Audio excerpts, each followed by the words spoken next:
Ma mère a menacé, si tu me poursuis en justice, tu ne seras plus jamais le bienvenu dans cette famille. Je l'ai regardé dans les yeux, et j'ai répondu, quand l'ai-je jamais été? Puis je l'ai traîné en justice, et j'ai récupéré chaque euro qu'elle m'avait volé.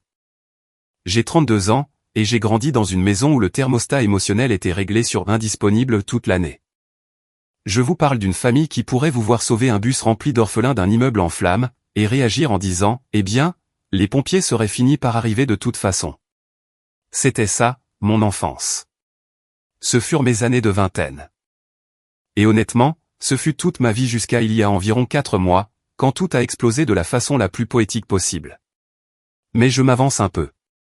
J'ai grandi à Knoxville, dans le Tennessee, l'enfant du milieu sur 3. Mon frère aîné, Connor, a 35 ans, et ma petite sœur, Paige, a 28 ans.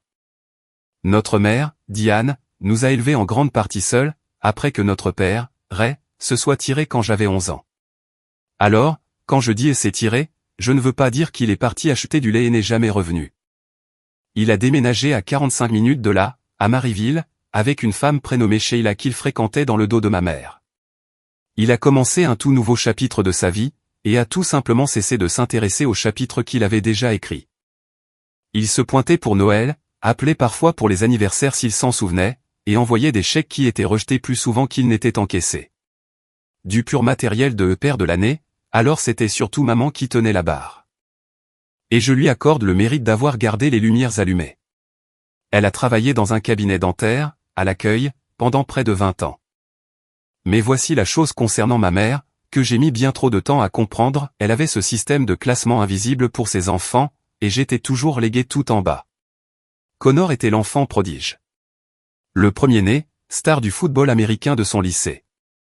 Une personnalité bruyante, qui ressemblait exactement à notre père, ce que l'on pourrait penser jouer contre lui, mais qui, d'une manière ou d'une autre, le faisait adorer davantage par ma mère. Comme si elle essayait d'aimer la version de Ray qui n'était pas partie. Et Paige était le bébé. La petite princesse qui ne pouvait rien faire de mal, parce qu'elle était la plus jeune, et aussi parce qu'elle a appris très tôt comment pleurer sur commande, pour obtenir ce qu'elle voulait. Cette gamine aurait pu mettre le feu à la maison, et ma mère aurait accusé les allumettes. Et puis il y avait moi, Aaron, celui du milieu. Le calme. Celui qui avait des notes correctes, et ne causait pas de problème. Et d'une certaine façon, c'était la pire chose que j'aurais pu faire. Parce que je n'étais pas assez bruyant pour exiger de l'attention, et je n'étais pas assez mignon pour l'obtenir automatiquement. Alors, je me contentais d'exister en arrière-plan de ma propre famille, comme un meuble. Vous savez, comme dans certaines maisons, il y a cette chaise sur laquelle personne ne s'assoit jamais? C'était moi. Décoratif au mieux, invisible au pire. Je ne veux pas que vous pensiez que je m'apitoie sur mon sort. Je vous donne juste les fondations, pour que le reste de l'histoire prenne tout son sens. Parce que la particularité d'avoir été ignoré toute sa vie, c'est que soit on s'effondre sous le poids, soit on se construit pour devenir quelqu'un qui n'a pas besoin d'applaudissements.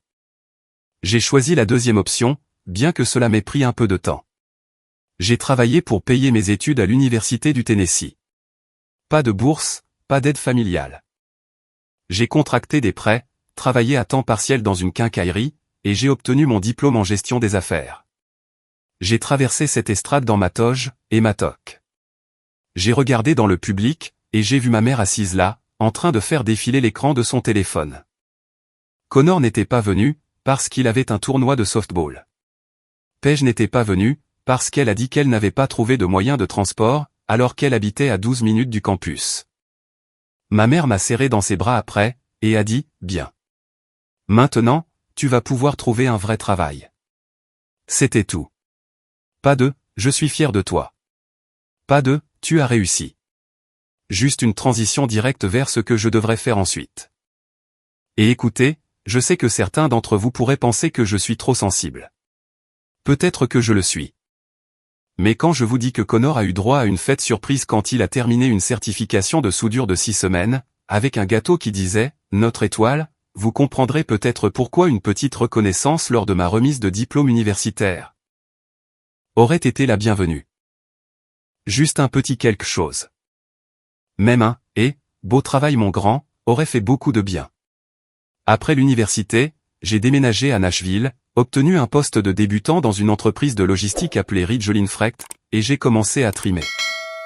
Je parle de semaines de 60 heures, apprenant tout ce que je pouvais sur les opérations de la chaîne d'approvisionnement, me portant volontaire pour les projets dont personne d'autre ne voulait. En me rendant, au final, indispensable. En 3 ans, j'ai été promu au poste de responsable des opérations. J'ai appelé ma mère pour lui dire. Elle m'a répondu, c'est bien, mon chéri. Et, au fait, est-ce que Connor t'a dit qu'il pensait ouvrir un food truck de barbecue? Elle a ensuite passé 20 minutes à parler de l'idée de food truck de Connor. Idée qui, soit dit en passant, ne s'est jamais concrétisée, car l'engagement le plus long de Connor envers quoi que ce soit, dure environ 6 semaines. Cet homme a commencé, et abandonné, plus de projets que je ne peux en compter. Mais chacun de ces projets avortés, a suscité plus d'enthousiasme de la part de ma mère, que n'importe quelle de mes propres réussites. J'ai commencé à sortir avec une femme prénommée Jenna il y a environ 4 ans. Je l'ai rencontrée lors de la fête d'anniversaire d'un ami, dans l'un de ces endroits de lancer de hache à East Nashville. Elle y était très mauvaise, ce qu'elle trouvait hilarant plutôt que gênant. Et j'ai su à ce moment-là qu'elle était différente. Jenna est le genre de personne qui voit tout de suite à travers les faux-semblants. Au 2e rendez-vous, elle m'a demandé directement pourquoi je ne parlais jamais de ma famille. Je lui ai donné la version édulcorée. Au 6e rendez-vous, je lui ai donné la vraie. Elle m'a regardé et a dit, « Aaron, ce n'est pas normal. Tu le sais, n'est-ce pas ?» Et franchement, entendre quelqu'un dire cela à voix haute, c'était comme avoir enfin un médecin, qui diagnostique un symptôme que vous ressentez depuis toujours. Jenna est devenue mon point d'ancrage. Elle avait sa propre famille très unie à Clarksville. Des parents qui l'appelaient juste pour lui dire qu'ils pensaient à elle. Un frère qui lui envoyait des mèmes amusants chaque matin. Le fait d'être avec eux m'a montré ce qui m'avait manqué, mais cela m'a aussi montré ce qui était possible. Je n'avais pas besoin de continuer à retourner vers un puits complètement sec, juste parce qu'il portait mon nom de famille. Il y a environ 2 ans, le silence s'est fait entre ma mère et moi. Non pas à cause d'une grosse dispute. Non pas à cause de la goutte d'eau qui fait déborder le vase. Ça s'est juste évanoui progressivement. J'ai arrêté d'appeler, parce que j'étais fatigué d'avoir l'impression d'interrompre sa journée. Elle a arrêté d'appeler parce que, eh bien, elle n'avait jamais vraiment commencé. Connor faisait encore surface dans ma vie de temps en temps, généralement quand il avait besoin de quelque chose. Paige et moi n'avions pas eu de vraie conversation depuis plus d'1 an. J'étais essentiellement un orphelin, avec des parents vivants, ce qui est une forme de solitude bien particulière, que je ne souhaiterais à personne. Mais c'est là que ça devient intéressant. Parce que pendant que ma famille s'évertuait à faire comme si je n'existais pas, je me construisais discrètement une vie, qui allait finir par susciter, chez eux tous, un très grand intérêt à nouveau pour mon existence. Et le catalyseur de tout cela, a été une maison de 400 000 €, sur un demi-acre de terrain, à Franklin dans le Tennessee, pour laquelle j'ai signé l'acte de vente il y a exactement 8 semaines. Le jour où j'ai eu les clés, je n'ai appelé personne de ma famille. Jenna et moi nous tenions sur le porche. Elle a pris une photo de moi tenant les clés, et je l'ai postée sur les réseaux sociaux. Parce que j'étais fier de moi, même si personne d'autre n'allait l'être. J'ai mis une légende toute simple, première maison. Chaque pied carré a été mérité. J'ai rangé mon téléphone, et je n'y ai plus pensé. 3 jours plus tard, mon téléphone a sonné. C'était un numéro que j'ai presque eu du mal à reconnaître, tant cela faisait longtemps que je ne l'avais pas vu. Maman. Diane. Elle m'appelait pour la première fois, depuis près de 2 ans. Mon estomac a fait ce truc où il tombe et se retourne en même temps, comme un gymnaste qui chute d'une poutre. J'ai regardé le téléphone sonner 2 fois, j'ai regardé Jenna, et elle a juste haussé les sourcils l'air de dire, eh bien, ça promet d'être intéressant. J'ai répondu, et les premiers mots qui sont sortis de la bouche de ma mère, n'étaient pas, félicitations. Ils n'étaient pas, je suis fier de toi. Ils n'étaient pas, je suis désolé de ne pas avoir appelé. La première chose qu'elle a dite a été, Aaron, je dois te parler de quelque chose d'important. C'est à propos de Connor. Bien sûr que oui.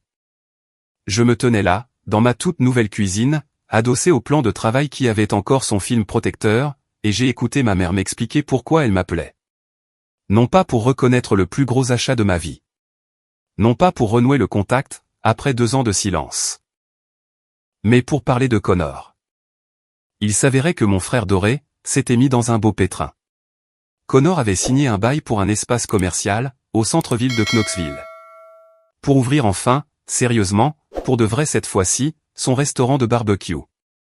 Il avait signé un bail de 3 ans, avait injecté environ 40 000 € dans les rénovations et l'équipement. L'essentiel ayant été emprunté sur des cartes de crédit, et auprès d'un prêteur prédateur, avec un taux d'intérêt qui devrait être illégal. Le restaurant a été ouvert pendant environ 11 semaines, avant que Connor ne se rende compte que gérer une entreprise exigeait des choses, comme se présenter tous les jours, et ne pas offrir de repas gratuits à tous ceux qui passaient la porte. Choquant, je sais. Maintenant, Connor avait environ 65 000 € de dettes. Le restaurant était fermé. Le propriétaire menaçait de le poursuivre en justice. Et mon frère était de retour chez ma mère, à 35 ans, dormant dans son ancienne chambre avec ses trophées de football du lycée toujours sur l'étagère. Et la raison pour laquelle ma mère m'appelait, moi, le fils à qui elle n'avait pas parlé depuis 2 ans, c'était pour me demander de le renflouer. Il a juste besoin d'un peu d'aide pour se remettre sur pied, m'a-t-elle dit, en utilisant le même ton qu'elle avait toujours utilisé tout au long de ma vie, chaque fois que Connor avait besoin de quelque chose. Comme si elle narrait un documentaire animalier sur une espèce en voie de disparition. Tu as toujours été le garçon responsable, Aaron. Tu sais gérer l'argent. Je me suis dit qu'avec la nouvelle maison et tout, tu dois bien t'en sortir. J'ai laissé cette phrase flotter dans l'air pendant un moment. Je l'ai laissée macérer. Elle s'est dit qu'avec la nouvelle maison, je devais bien m'en sortir. Elle ne voyait pas ma réussite comme quelque chose à célébrer, mais comme la preuve que j'avais des ressources, à canaliser vers Connor. Mon succès n'était pertinent que, parce qu'il pouvait pallier son échec. J'aimerais pouvoir vous dire que j'ai été surpris. Mais ce serait un mensonge. Ce que j'étais, pour être honnête, c'était fatigué. Épuisé jusqu'à l'os. Le genre de fatigue qui s'installe dans la poitrine, et qui rend tout plus lourd qu'il ne le devrait. Maman, j'ai dit, tu ne m'as pas appelé depuis 2 ans. Il y a eu un silence. Puis elle a dit, eh bien, tu ne m'as pas appelé non plus. Et voilà. La manœuvre classique de diversion, la feinte brevetée à la Diane. Prendre n'importe quel argument valide, et vous le renvoyer en pleine face. De façon à ne jamais avoir à supporter l'inconfort d'avoir tort. Je l'avais vu faire cela 1000 fois. Quand j'avais 16 ans, et que je demandais pourquoi Connor avait eu une voiture pour son anniversaire, alors que j'avais reçu une carte cadeau de chez Target. Elle m'avait répondu, eh bien, tu n'as jamais dit que tu voulais une voiture. Comme si un jeune de 16 ans, avait besoin de soumettre officiellement une demande, pour être traité sur un pied d'égalité. Je ne donnerai pas d'argent à Connor, ai-je dit. Calme, clair, sans colère, juste une limite. C'est à ce moment-là que la température de la conversation a changé. Ma mère est passée d'un ton mielleux et doux, à un ton glacial, en environ 2 secondes chrono. Je ne te demande pas de lui donner de l'argent. Je te demande d'aider ta famille. C'est ce que font les familles, Aaron. Mais tu as toujours eu du mal avec ça, n'est-ce pas? Tu as toujours été dans ton petit monde. Trop bien pour le reste d'entre nous. Trop bien pour le reste d'entre eux. J'ai failli rire. J'ai passé 20 ans à mendier une miette de reconnaissance de la part de cette femme. Et maintenant, j'étais trop bien pour eux. L'histoire avait été inversée si habilement, qu'on aurait pu croire qu'elle avait répété. Dans sa version de l'histoire, je n'étais pas l'enfant qui avait été ignoré. J'étais l'enfant qui s'était éloigné. Une leçon magistrale de réécriture du passé. Je lui ai dit que je devais y aller. Elle a dit, d'accord. Mais réfléchis-y. C'est ton frère. Et elle a raccroché sans dire au revoir. J'ai posé mon téléphone sur le plan de travail, et je suis juste resté là. Jenna est arrivée de l'autre pièce, a jeté un regard à mon visage, et a dit, qu'est-ce qu'elle voulait? Je lui ai tout raconté. Et Jenna, que Dieu la bénisse, n'a pas explosé, et ne s'est pas lancée dans une tirade. Elle a juste secoué lentement la tête, et a dit, Aaron, tu ne dois absolument rien à ces gens. Je savais qu'elle avait raison, mais savoir quelque chose, et le ressentir, sont 2 choses très différentes. Au cours des semaines suivantes, la situation a dégénéré. Connor a commencé à m'envoyer des textos directement. Au début, c'était anodin. Salut mec, ça fait longtemps. J'ai entendu dire que tu avais acheté une maison. C'est génial. Puis ça a dévié. Maman m'a dit qu'elle t'avait parlé. Je suis dans une très mauvaise passe, frérot. Y aurait moyen que tu m'aides? Même juste 10 000 balles, ça me donnerait un peu de temps. 10 000 balles. Comme si j'avais ça qui traînait dans un tiroir à chaussettes. Je n'ai pas répondu. Non pas parce que je suis sans cœur, mais parce que je savais que n'importe quelle interaction serait interprétée comme une ouverture par ma famille. Un, peut-être, devient, oui. Et un, laisse-moi y réfléchir, devient, il a dit qu'il le ferait.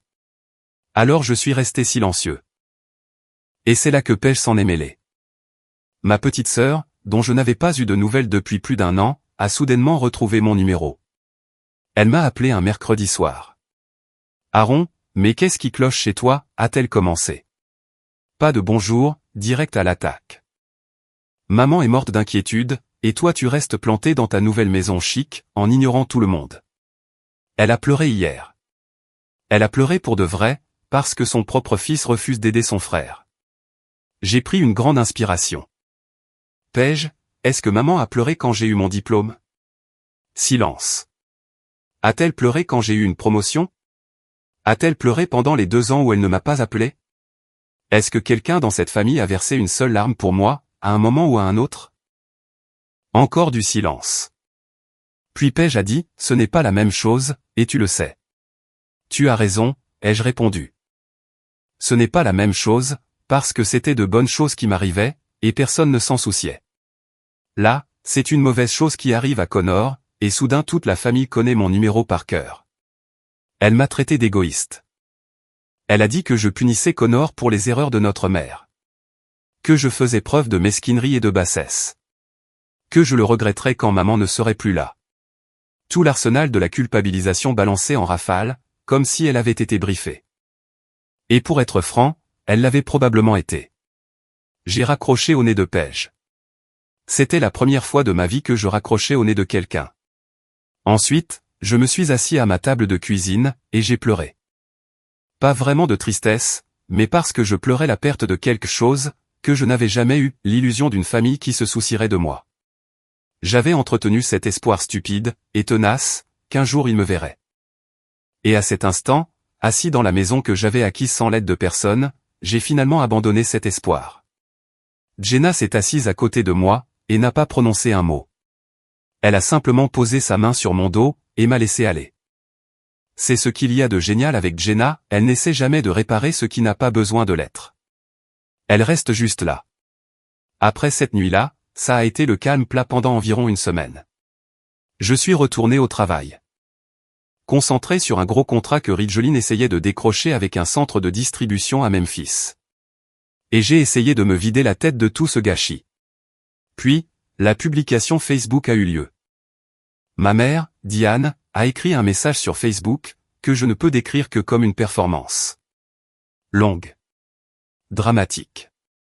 Conçue pour attirer un maximum de sympathie. Elle parlait de la difficulté d'être une mère célibataire.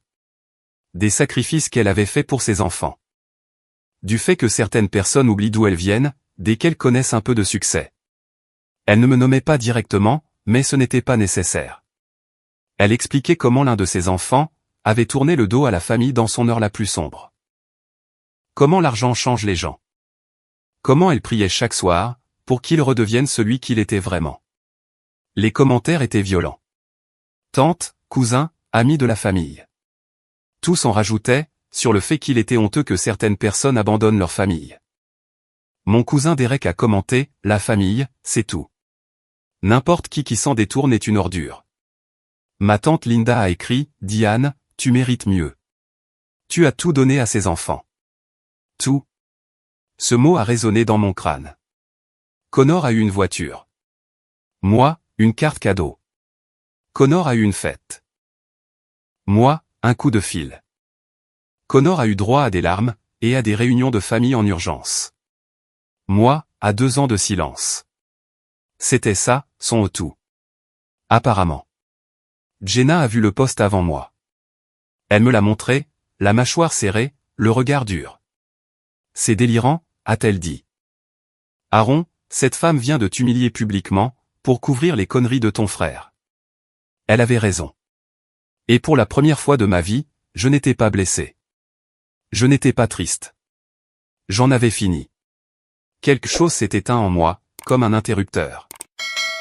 Et cela a été remplacé par de la clarté. Une clarté froide, nette, absolue, sur qui étaient ces gens, et sur qui je refusais d'être pour eux, à présent. Je n'ai pas commenté le post. Je n'ai pas appelé ma mère. Je n'ai pas envoyé de SMS à Connor ou à Paige. Au lieu de cela, j'ai fait quelque chose qui allait modifier la trajectoire de toute cette histoire. Bien que je ne le savais pas encore. J'ai appelé mon père. Je sais ce que vous pensez. Ton père le tocard. Le mec qui a filé quand tu avais 11 ans. Pourquoi diable l'as-tu appelé? C'est une question tout à fait légitime. Mais voici le truc avec les familles compliquées, parfois, la personne qui vous a le moins blessé, n'est pas celle qui a été le plus présente. C'est la personne qui a au moins eu la décence d'être honnêtement absente, plutôt que d'être malhonnêtement présente. Mon père, Ray, n'a pas été un bon père. Je veux être clair là-dessus. Il est parti. Il a décroché. Il a donné la priorité à sa nouvelle vie plutôt qu'à l'ancienne. Mais ces dernières années, quelque chose avait changé. Il avait pris contact à quelques reprises. Rien de pressant, juste de courts SMS pour mon anniversaire, ou un commentaire sur une publication sur les réseaux sociaux. Il m'a félicité quand j'ai posté la photo de la maison. Il a même écrit « Fier de toi, fils » dans les commentaires. 2 ans de silence de la part de ma mère, et 3 mots de mon père dont j'étais séparé. Cela m'a plus touché, que tout ce qu'elle avait jamais dit, ou n'avait pas dit. Alors, je l'ai appelé. C'était gênant au début. Beaucoup de longs silences, et de raclements de gorge. Le genre de conversation prudente, que 2 personnes ont quand elles savent qu'il y a un champ de mine entre elles, mais qu'elles essaient d'avancer quand même. Je lui ai raconté ce qui se passait. L'appel de maman, les dettes de Connor, la culpabilisation de Paige, le post Facebook. Tout. Ray est resté silencieux un long moment. Puis il a dit quelque chose auquel je ne m'attendais pas. Aaron, je te dois des excuses. Pas pour ce que ta mère a fait. C'est son problème à elle. Mais pour ne pas avoir été là, pour que tu aies quelqu'un de ton côté. J'ai été égoïste. Et c'est toi qui en as payé le prix. Je ne peux pas réparer ça. Mais je peux te dire que tu fais la bonne chose. Ne les laisse pas te saigner à blanc, sous prétexte qu'ils ont enfin remarqué que tu existes. Ce n'était pas un moment digne d'un téléfilm. Il n'est pas devenu soudainement le père de l'année. Mais c'était honnête. Et après toute une vie à me faire manipuler mentalement par ma mère, l'honnêteté me faisait l'effet d'une bouffée d'oxygène. Nous avons parlé pendant près d'1 heure. Il m'a raconté sa vie actuelle. Comment Sheila l'avait quitté il y a quelques années. Comment il avait suivi une thérapie, et travaillé sur lui-même. Il m'a dit qu'il avait voulu prendre contact plus souvent, mais qu'il ne savait pas si je voudrais de ses nouvelles. Je lui ai répondu que je ne savais pas non plus, mais que j'étais heureux qu'il ait répondu au téléphone. Cette conversation n'a pas tout réparé entre nous. Mais elle a ouvert une porte, dont je ne savais pas que j'avais besoin qu'elle s'ouvre. Et plus important encore, elle m'a donné une perspective.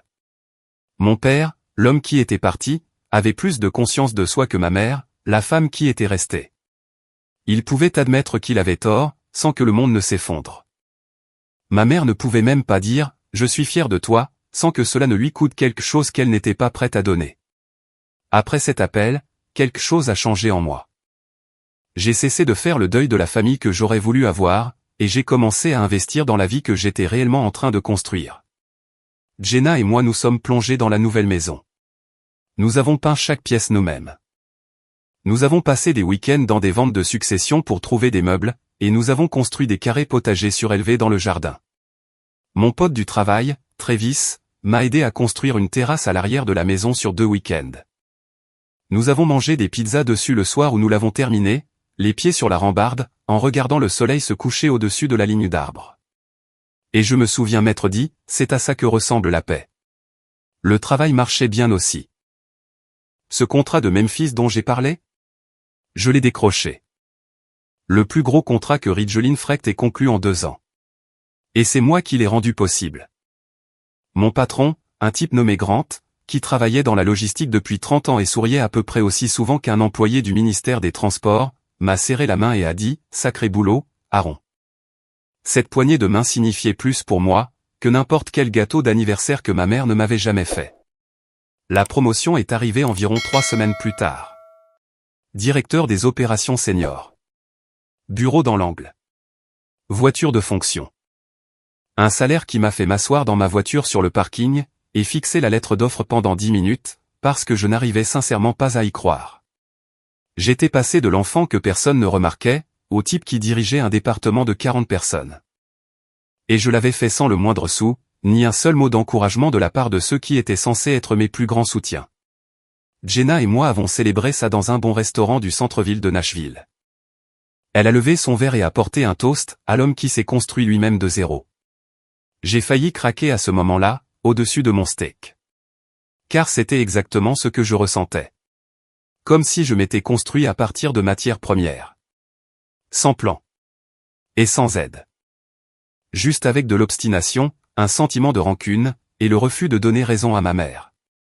Pendant cette période, j'ai également commencé à voir une thérapeute, le docteur Léa Whitfield. Jenna me le suggérait doucement depuis un moment, et j'ai fini par céder. La meilleure décision que j'ai jamais prise. Après l'achat de la maison, et le choix de Jenna. Le docteur Whitfield m'a aidé à comprendre les schémas dans lesquels j'avais vécu toute ma vie. Le besoin de plaire, le besoin constant de faire mes preuves. La façon dont j'avais intériorisé chaque affront, et le porter comme un sac à dos rempli de pierres. Elle m'a aidé à poser ces pierres. Pas toutes d'un coup, mais une par une. Lors d'une séance, elle m'a demandé, « Aaron, si votre mère appelait demain, et vous disait qu'elle était fière de vous, comment vous sentiriez-vous » Et je me suis assis là, et j'y ai vraiment réfléchi. 1 an auparavant, j'aurais répondu, soulagé, heureux, entier. Mais assis dans cette chaise, avec ma nouvelle vie, mon nouveau travail, ma nouvelle maison, et la femme que j'aimais qui m'attendait à la maison, j'ai répondu, je crois que je serai méfiant. Et le docteur Whitfield a souri, comme si je venais de résoudre une équation qu'elle attendait que je déchiffre.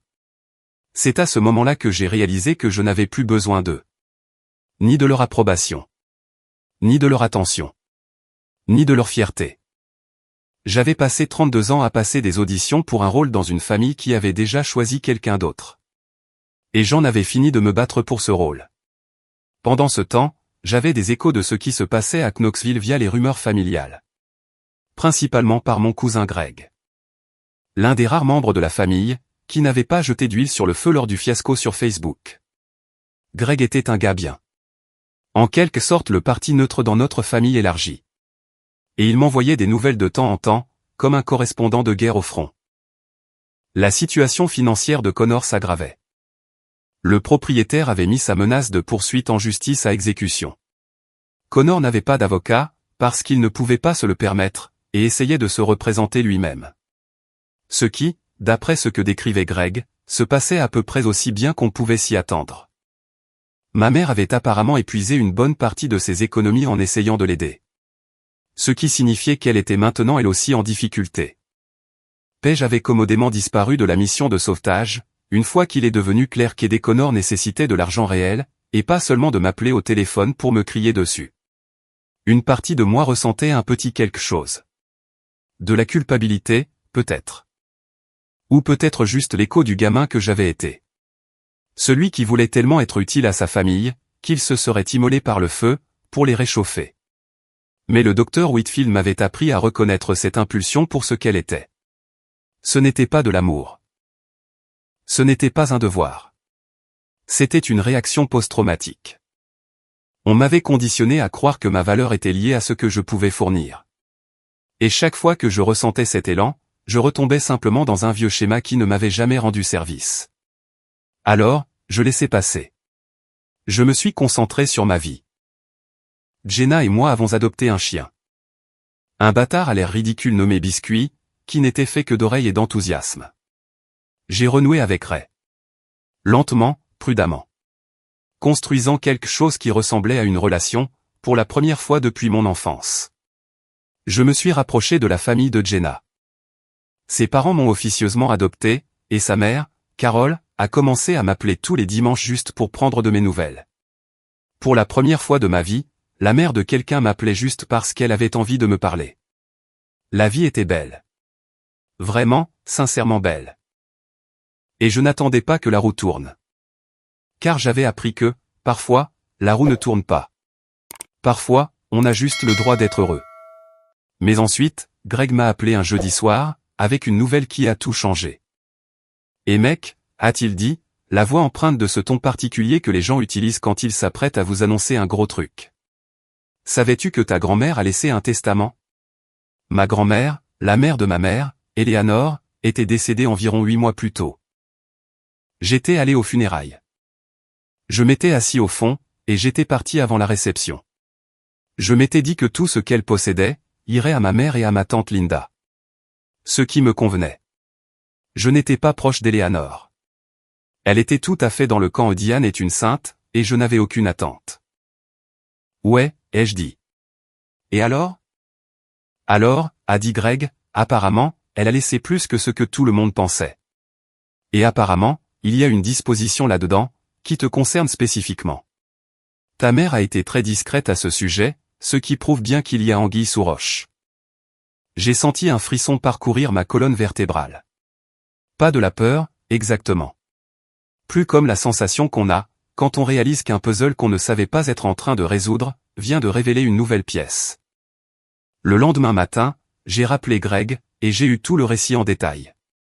Voici ce qu'il avait reconstitué à partir de bribes de conversations entendues lors d'une réunion de famille, à laquelle je n'étais bien sûr pas invité. Ma grand-mère, Eleanor, avait été plus perspicace que ce que tout le monde croyait. Elle avait été institutrice pendant 40 ans, vivait modestement, conduisait la même voiture pendant une décennie. Et, apparemment, elle avait épargné et investi, avec la discipline tranquille de quelqu'un qui a compris que la richesse, ce n'est pas ce que l'on gagne, c'est ce que l'on garde.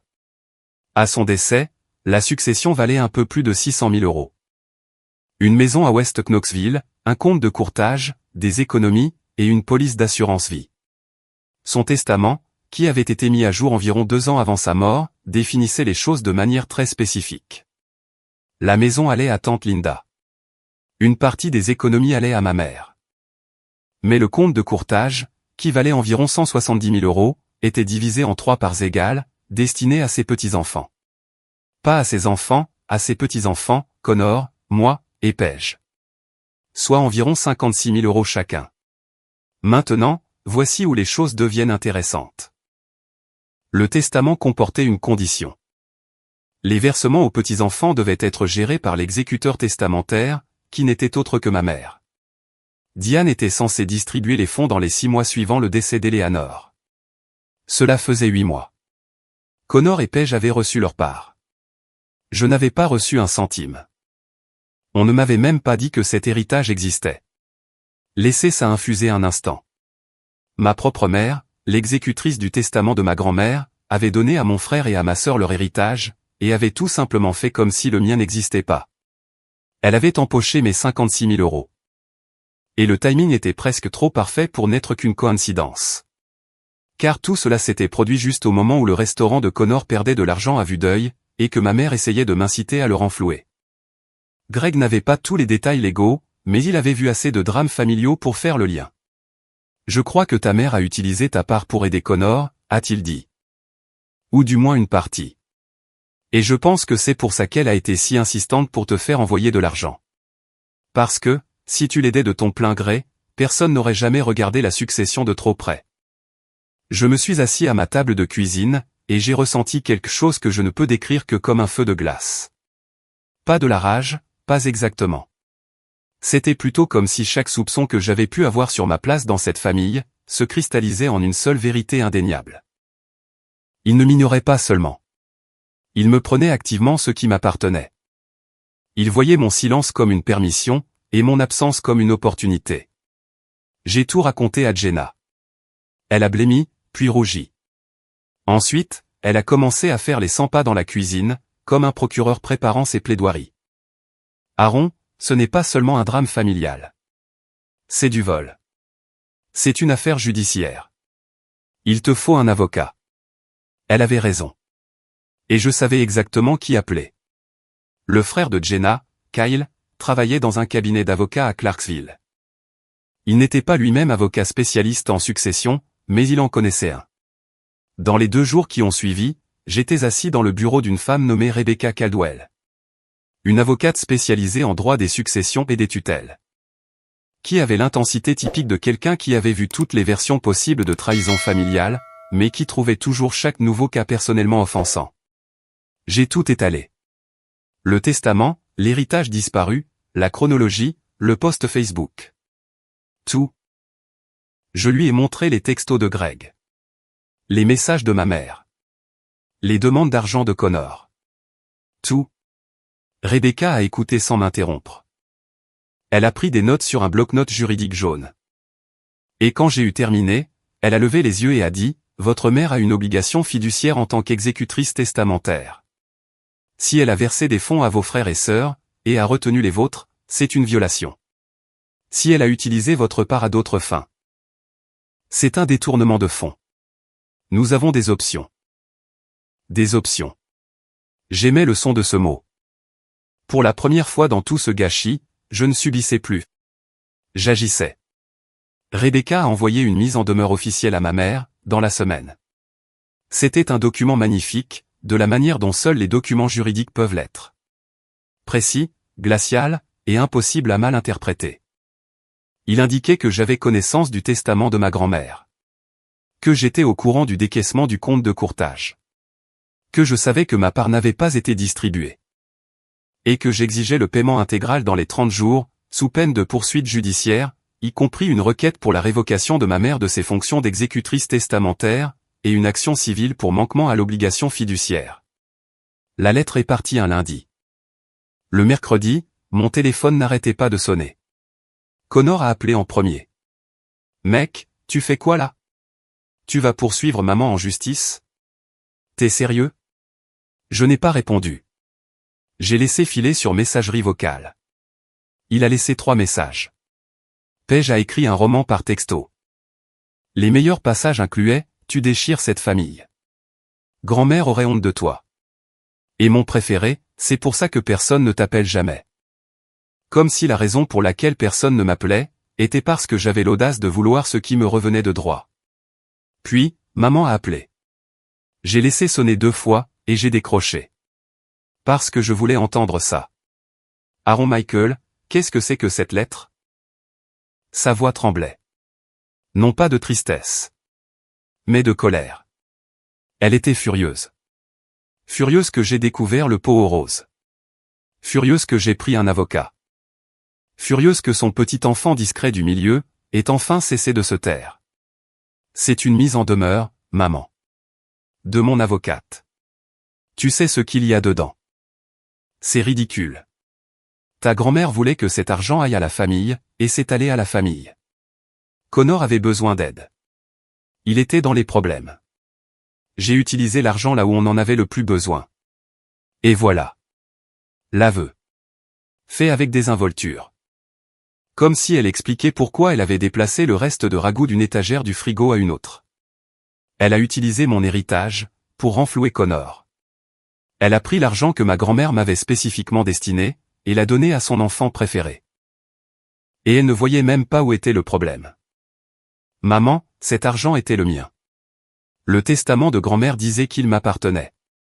Tu étais légalement tenu de me le donner. Ne me fais pas la leçon sur la légalité. Je suis ta mère.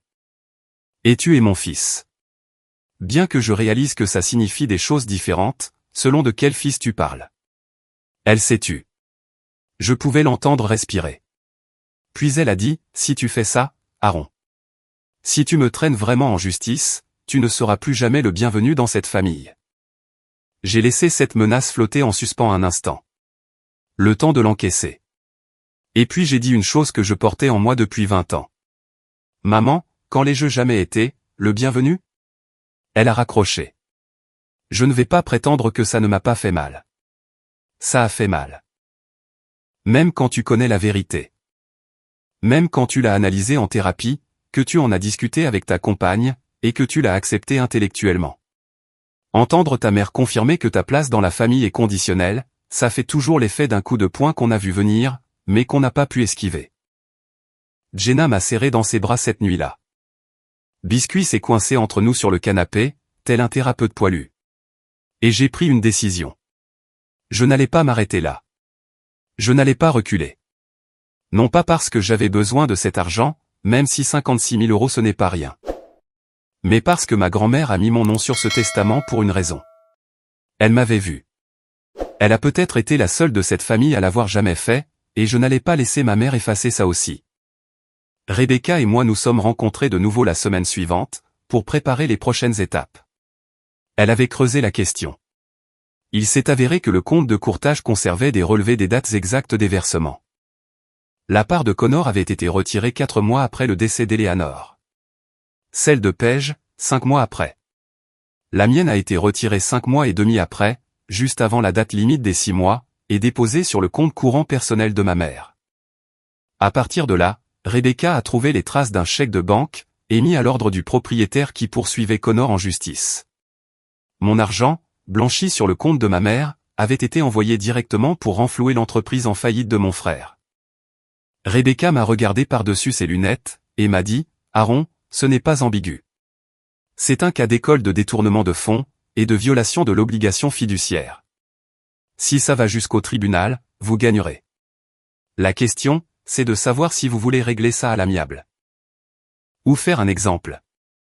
J'ai repensé à la carte cadeau pour mon 16e anniversaire. J'ai repensé à ma mère, faisant défiler l'écran de son téléphone lors de ma remise de diplôme. J'ai repensé aux 2 années de silence, et à un appel téléphonique qui avait commencé par le nom de Connor. J'ai repensé à un post Facebook, conçu pour me faire passer pour le méchant. Et j'ai regardé Rebecca, en lui répondant, « Je veux faire un exemple. » La requête a été déposée un vendredi. Rebecca l'a soumise au tribunal des successions du comté de Knox, demandant un inventaire complet de la succession d'Eleanor, la révocation de Diane de ses fonctions d'exécutrice, la restitution de ma part, ainsi que le paiement des frais de justice. Elle a également déposé une plainte civile séparée pour détournement de fonds. 2 procédures judiciaires, toutes 2 inattaquables. Toutes 2 étayées par des traces écrites, que ma mère ne pensait apparemment pas qu'on prendrait un jour la peine d'examiner. La date d'audience a été fixée 6 semaines plus tard. Et pendant ces 6 semaines, le grand cirque a véritablement commencé. D'abord, tante Linda m'a appelé. Je ne lui avais pas parlé depuis des années, et elle a commencé par « Aaron, je ne sais pas à quel genre de jeu tu joues, mais il faut que tu arrêtes ces bêtises avant de couvrir toute la famille de honte. » Je lui ai dit calmement, que ma mère m'avait volé mon héritage pour le donner à Connor. Linda a balbutié, et a dit, « Elle aidait ton frère. » C'est ce que fait une mère. J'ai répondu, elle aidait mon frère avec mon argent. C'est ce que fait une voleuse. Linda m'a raccroché au nez. Je commençais à être habitué à ce bruit, depuis le temps. Puis, Connor a débarqué chez moi, à Franklin. Il a conduit 3 heures pour venir frapper à ma porte, à 19 h un samedi soir, avec l'air de quelqu'un qui n'avait pas dormi depuis une semaine.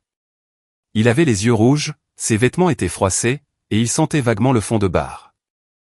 Jenna a ouvert la porte, et m'a tout de suite interpellé, « Aaron. Ton frère est là. » Sur un ton qui laissait entendre qu'elle signalait la présence d'un nuisible. Je suis arrivé à la porte, et il était là. Mon grand frère. L'enfant prodige, qui n'avait plus du tout l'air si prodigieux que ça. « On peut parler ?» a-t-il dit. Je suis sorti sur le porche. Jenna est restée à l'intérieur, mais je sentais qu'elle nous observait par la fenêtre, comme un faucon surveillant un mulot. Aaron. Mec, je suis désolé. Je sais que toute cette histoire est naze. Mais il faut que tu comprennes. Je me noyais. Maman a dit qu'elle avait de l'argent de côté pour les urgences. Et elle m'a proposé de m'aider. Je ne savais pas que ça venait du testament de grand-mère. Je ne savais pas que c'était à part. Je l'ai regardé. Vraiment regardé. Et j'ai eu envie de le croire. Sincèrement. Mais j'ai repensé au message qu'il m'avait envoyé, pour me demander 10 000 €. S'il ne savait pas que ma mère m'avait déjà pris mon héritage, pourquoi me demandait-il aussi de l'argent à moi? Le calcul n'était pas bon. Il savait. Peut-être pas les détails juridiques. Mais il savait que l'argent venait de quelque part qui ne lui revenait pas de droit. Connor, lui ai-je dit. As-tu, une seule fois dans ta vie, pensé à moi? Pas comme à quelqu'un qui pourrait t'aider. Pas comme à quelqu'un qui pourrait avoir de l'argent. Juste comme à ton frère. As-tu jamais pensé à ce que c'était, d'être moi dans notre famille? Il a cligné des yeux, a ouvert la bouche, puis l'a refermée. Puis il a dit, écoute, on est frères, mec. J'ai toujours tenu à toi. Alors donne-moi un seul exemple, ai-je rétorqué. Une seule fois où tu as été là pour moi. Une seule fois où tu m'as appelé, juste pour prendre de mes nouvelles. Un anniversaire dont tu te sois souvenu. Une réussite que tu aies reconnue. Un seul moment, où j'ai été la personne qui comptait dans cette famille. Il a baissé les yeux vers le sol. Le silence entre nous s'est étiré, interminable comme une autoroute. Il n'avait pas de réponse, parce qu'il n'y en avait pas. Il n'arrivait pas à citer un seul moment, car il n'y en avait jamais eu, et nous le savions tous les deux. C'est bien ce que je pensais, ai-je dit. Je ne laisse pas tomber l'affaire, Connor. Et je crois que tu devrais partir. Il est parti. Il n'a pas ajouté un mot. Il est juste monté dans son pick-up, et s'est éloigné. J'ai regardé ses feux arrière disparaître au bout de la route, et je n'ai rien ressenti. Ni colère, ni satisfaction, ni tristesse. Juste le vide tranquille d'un chapitre qui se ferme enfin. La date du procès est arrivée un matin de jeudi bien frais. Rebecca et moi sommes allés ensemble à Knoxville. Nous avons revu le dossier une dernière fois sur le parking. Elle était confiante. J'étais nerveux, mais serein. Nous sommes entrés, et ma mère était là, assise à la table des défendeurs avec un avocat qu'elle avait, je suppose, déniché à la dernière minute. Connor était dans le public. Paige n'y était pas. Parce que, bien sûr, elle n'y était pas, tante Linda était là aussi. Les bras croisés, irradiant la désapprobation depuis la deuxième rangée, tel un radiateur crachant des jugements. Rebecca a exposé le dossier avec méthode. Le testament. Les relevés du compte de courtage. Les archives des versements. Les virements bancaires. Le chèque de banque à l'ordre du propriétaire de Connor. Chaque élément de preuve étalé, comme une main de poker imbattable. L'avocat de ma mère a argué que Diane avait agi de bonne foi, et avait l'intention de rembourser ma part, une fois la situation stabilisée. Rebecca a fait remarquer que ma mère ne m'avait jamais fait part de ce plan, qu'elle n'avait jamais divulgué l'existence de l'héritage, et qu'elle avait même tenté de m'extorquer de l'argent supplémentaire durant la même période. La juge, une femme nommée l'honorable Patricia Sick, qui semblait avoir arbitré des bêtises familiales pendant des décennies et en être profondément lasse, a posé la question directement à ma mère. Madame Dawson, avez-vous distribué les fonds du compte de courtage de la défunte à votre fille et à votre fils aîné, tout en conservant la part destinée à votre fils cadet? Ma mère a hésité. Son avocat lui a chuchoté quelque chose, puis elle a dit, j'ai utilisé l'argent là où c'était nécessaire. Connor était en crise. La juge Sick l'a regardé longuement, puis a dit, ce n'est pas la question que je vous ai posée.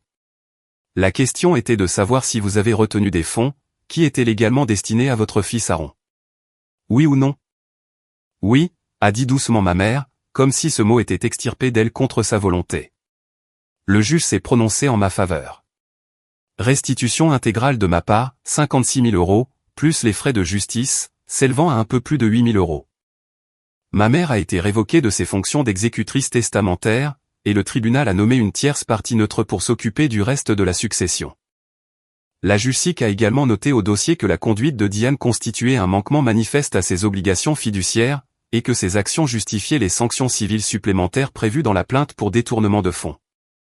Lorsque le jugement a été rendu, ma mère ne m'a pas regardé. Elle a fixé le vide droit devant elle, figée comme une statue. Connor a enfoui sa tête dans ses mains. Tante Linda a quitté le tribunal en trombe, en marmonnant quelque chose que je n'ai pas très bien saisi, mais qui était très certainement un vif compliment. Je suis sorti du tribunal, dans l'air de novembre, et j'ai pris la plus profonde inspiration de mes 32 ans d'existence. Rebecca m'a serré la main et a dit, vous avez bien fait. Je l'ai cru. Les répercussions se sont fait sentir au cours des semaines suivantes. Ma mère a dû liquider une partie de ses économies pour payer le jugement. J'ai entendu dire qu'elle était furieuse. Qu'elle racontait à quiconque voulait l'entendre que je l'avais trahi. Que j'avais choisi l'argent plutôt que la famille. Que j'étais le fils ingrat qui avait traîné sa propre mère en justice. Et vous savez quoi? Qu'elle le fasse. Qu'elle raconte cette histoire à qui elle veut. Parce que ceux qui comptent connaissent la vérité. Et ceux qui croient sa version, sont des personnes dont l'opinion m'indiffère depuis bien longtemps. Connor est toujours couvert de dettes. Il vit toujours chez notre mère. Il lance toujours des projets qu'il ne terminera jamais. Greg m'a appris qu'il avait postulé pour un poste dans un entrepôt, et qu'il avait tenu 2 semaines avant de démissionner, parce que les horaires étaient trop stricts. Certaines choses ne changent jamais. Paige a pris contact une fois, environ un mois après l'audience. Elle a envoyé un texto qui disait « J'espère que tu es content ». J'ai répondu « Je le suis, oui. Merci de t'en inquiéter ». Elle n'a pas répliqué. Mon père et moi discutons toutes les quelques semaines maintenant. Ce n'est pas parfait. Il y a encore des silences gênants, et des décennies de dégâts qui ne peuvent être effacés par quelques appels téléphoniques. Mais il fait des efforts. Et c'est déjà plus que ce que quiconque d'autre dans ma lignée n'a jamais proposé. Il est venu à Franklin pour Thanksgiving. Jenna a préparé une dinde qui était, pour être honnête, un poil trop cuite. Mais personne n'en avait rien à faire, parce que la table était remplie de personnes qui voulaient vraiment être là. Ray. Les parents de Jenna, Carol et Dan. Son frère Kyle, et sa femme. Travis, mon pote du boulot. Et Biscuit, qui attendait les restes sous la table, avec la patience d'un saint. Ce soir-là, après que tout le monde soit parti, je me suis retrouvé dans ma cuisine, en train de remplir le lave-vaisselle. J'ai repensé au post Facebook de ma mère. Celui où elle affirmait que l'argent changeait les gens. Elle avait raison sur un point. L'argent a bel et bien changé quelque chose. Pas moi. Il a changé ma visibilité. Pendant 32 ans, j'ai été invisible pour ma famille. À la seconde où j'ai eu quelque chose qu'ils convoitaient, je me suis soudainement mis à exister. Mais c'est eux qui sont perdants. Parce qu'au moment où ils ont finalement daigné me regarder, j'avais déjà construit toute une vie, à la place qu'aurait dû occuper leur attention. Et cette vie, elle est plutôt géniale. J'ai une maison qui est presque finie exactement comme je la veux. J'ai un boulot stimulant, et un patron qui me respecte. J'ai un chien qui est fou de joie chaque fois que je passe la porte. J'ai une femme qui m'aime, non pas pour ce que je peux lui apporter, mais pour ce que je suis. Et j'ai un avenir qui m'appartient entièrement. Sans avoir à le partager, à me justifier, ou à le devoir à ceux qui ne m'ont remarqué, que lorsque ça les arrangeait. Ma mère n'a jamais dit qu'elle était fière de moi. Et, finalement, j'ai aussi cessé d'en avoir besoin.